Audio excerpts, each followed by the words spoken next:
Olá, seja muito bem-vindo ao canal Atualidade Foco.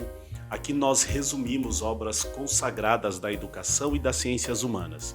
Nesse vídeo vamos tratar do 8º capítulo da obra A Urbanização Brasileira de Milton Santos.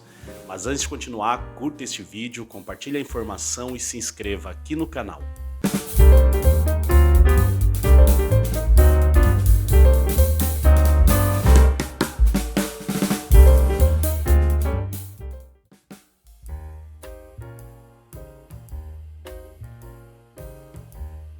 Desde a Revolução Urbana consecutiva à Revolução Demográfica dos anos 1950, tivemos primeiro uma urbanização aglomerada com o aumento do número e da população respectiva dos núcleos com mais de 20 mil habitantes, e em seguida uma urbanização concentrada com a multiplicação de cidades de tamanho intermédio para alcançarmos depois o estágio de metropolização, com um aumento considerável do número de cidades milionárias e de grandes cidades médias.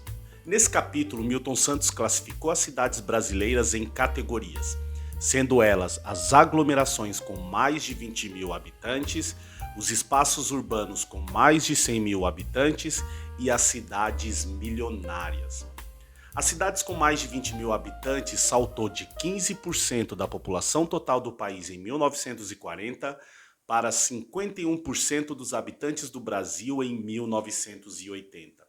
A população desses centros urbanos cresceu 4,58 vezes entre 1950 e 1980, passando de 13.640.237 habitantes para 62.543.148 pessoas. Segundo o autor, abre aspas, a população urbana das aglomerações com mais de 20 mil habitantes cresce mais depressa que a população total e que a população urbana do país. E o mesmo fenômeno também se verifica em escala regional. Considerando-se as 5 grandes regiões em que o território nacional está dividido, o incremento maior nos decênios de 1960 a 1970 e 1970 a 1980 verifica-se no norte e no centro-oeste, respectivamente. Fecha aspas. Nesse crescimento foi possível notar as diferenças regionais, onde os maiores aumentos populacionais se deram nas regiões norte, centro-oeste e sul, ficando o nordeste e o sudeste abaixo da média nacional de crescimento. Santos ainda questiona se essas aglomerações com mais de 20 mil habitantes podem ser consideradas cidades médias, questão que ele mesmo responde ao afirmar que as interpretações dos dados estatísticos se dão de diferentes formas a depender do tempo e dos objetivos da pesquisa. Além disso, as próprias transformações demográficas podem alterar o conceito de cidade média, que a partir da década de 1970 são consideradas as aglomerações com mais de 100 mil habitantes. Estas estão em acelerado ritmo de crescimento. Em 1940, eram apenas 18 aglomerações desse tipo, saltando para 183 municípios em 1991.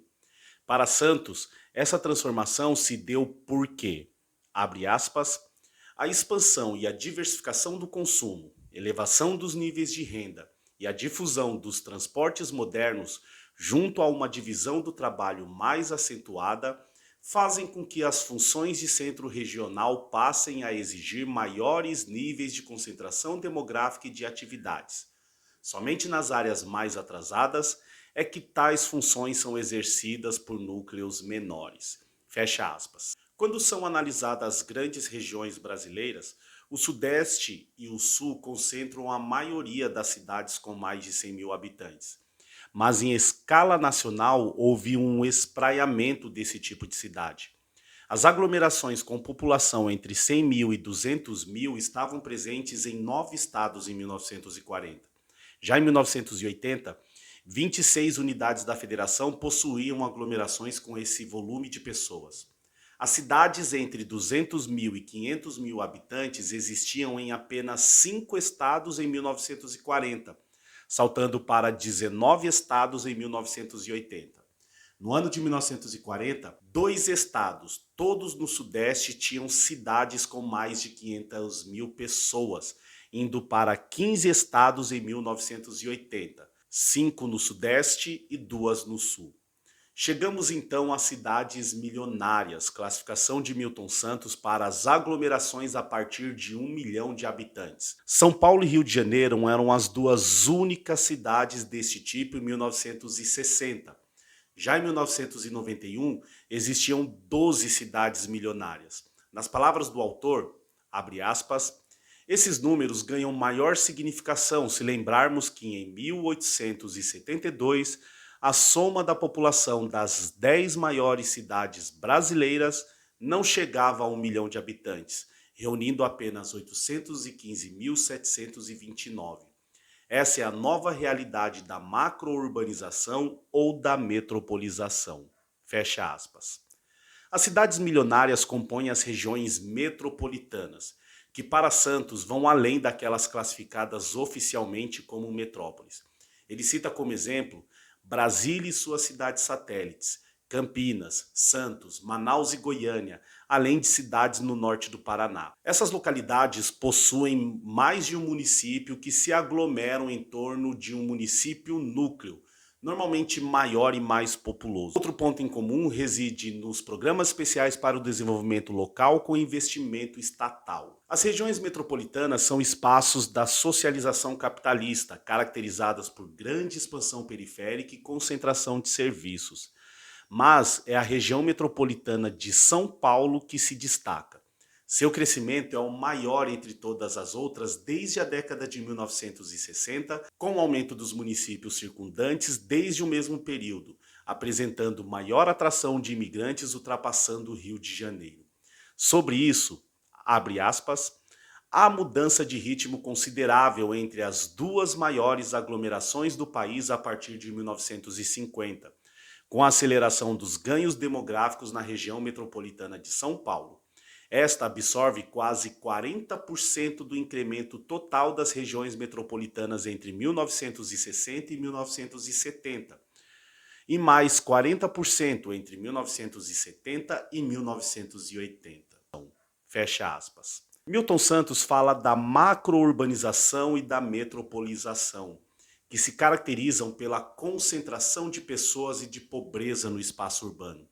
Nessas áreas estão inseridas as atividades mais modernas do território, com diversidade de capital e transformações na divisão do trabalho.